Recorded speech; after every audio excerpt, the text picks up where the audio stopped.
Finally got around to loading up some 45 Colt ammo. I was running pretty low on that. And these are just playing around, loads up. That's just to cover up the load data. I don't want to be disseminating load data and be responsible for someone trying to copy. These are small 160 grain bullet. Yeah, my fingers are purple. I've been doing plumbing work. That's that PVC primer. But I finally got around to loading a bunch of them up. I'm gonna try them out with my playing around guns.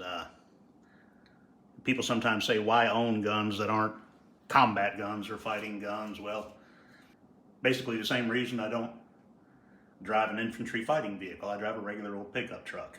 And to give them their due, these in their day were revolutionary fighting guns. But they're playing around guns for me and for most people nowadays. These loads aren't full power loads. They're not as light as cowboy loads, but they're heavier. I mean, yeah, they're heavier than cowboy loads, but they're not full house 45 Colt. They're about like a heavy 38 special, a little more than a normal 38 special. The guns, one low end and one high end. This is an EMF Pistolier. You see there? He's empty.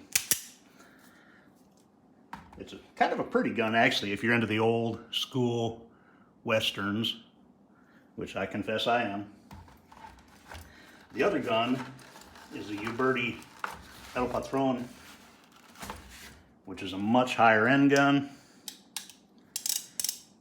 And I typically use it as my left-hand gun to kind of make up for the fact that my left hand isn't as good as my right hand. The better gun kind of balances things out.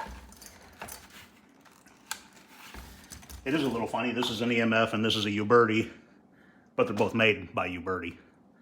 That's just a production on a different line without as much fancy stuff. It also doesn't have the 4-click cocking that the old school Colts originally had. If you listen, 4-click. This, they've modified the mechanism, probably less expensive to make, and it's just 3-click. So, it's a little weird, but it doesn't hurt anything. It just takes a little getting used to because the clicks are actually play a factor in the reloading. So, okay, you can't read that.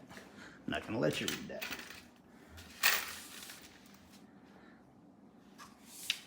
There you go. So I'm going to load a few up and play around and see how these do on the steel.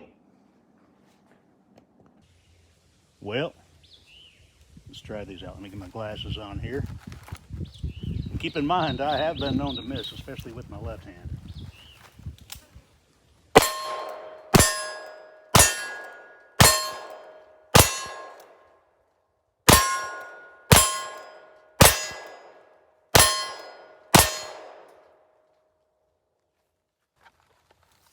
Not sure if I missed one. Not sure if I missed one with my right hand there. I'll have to watch that video. I think I might have missed that last shot. But if I did, that's on me. Can't blame the ammo for that at this distance. I'm only 15 yards or so. Maybe not even quite that. So I think they'll work.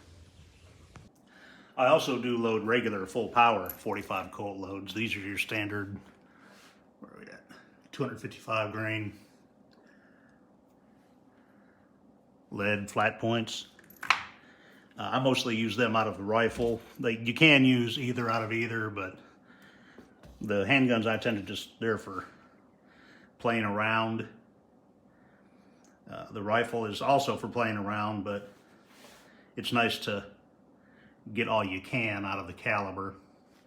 Again, covering up the load data, but these are actually factory bullets here. Usually I cast my own bullets. These are Hornady 255 grain bullets. There we go.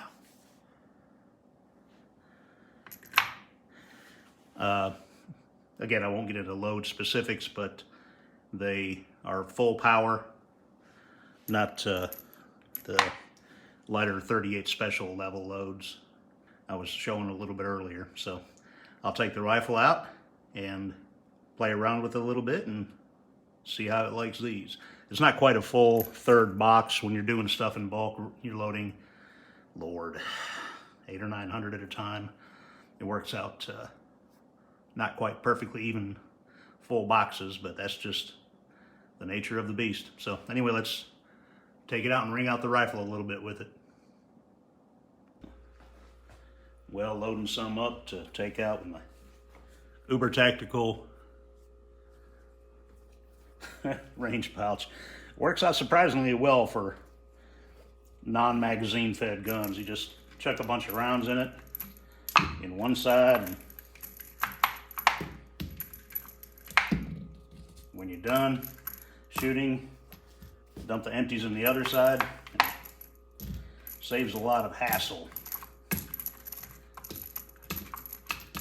as far as handling brass and keeping track of things and out when you're shooting. At least if you're doing small quantities, you're not going to put 300 rounds in here or something.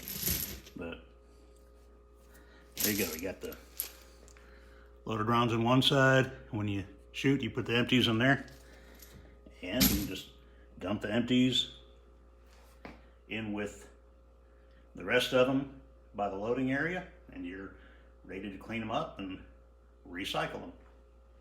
So let's take them on out and see how this gun likes this new heavier bullet reload.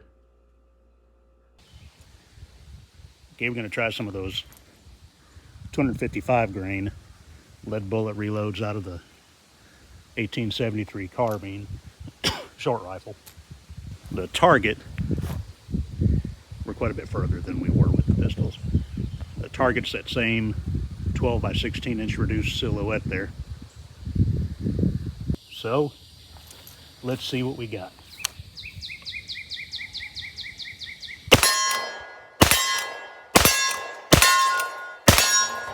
There you go. There you go. That will definitely work. I tried some longer distance on smaller targets to get a better feel for the placement, but so far so good. Gonna like these. Well, I got a few loose rounds left over after that, so I'm gonna try a little further shooting. That's zoomed in, so you don't get a full appreciation for the distance, but I just zoomed in so you can see.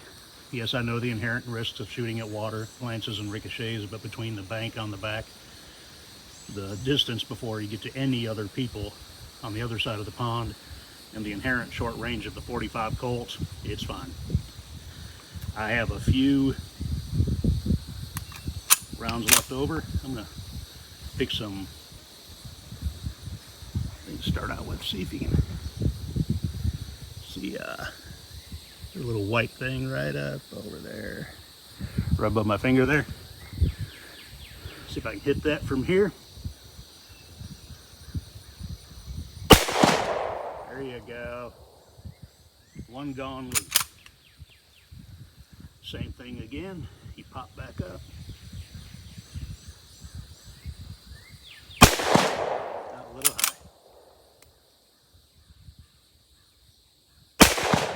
There you go. More than acceptable. And an extremely scientific accuracy test. Let's try that again. These are cheap and that's fun.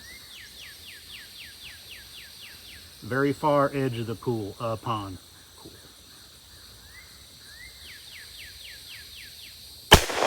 Yep.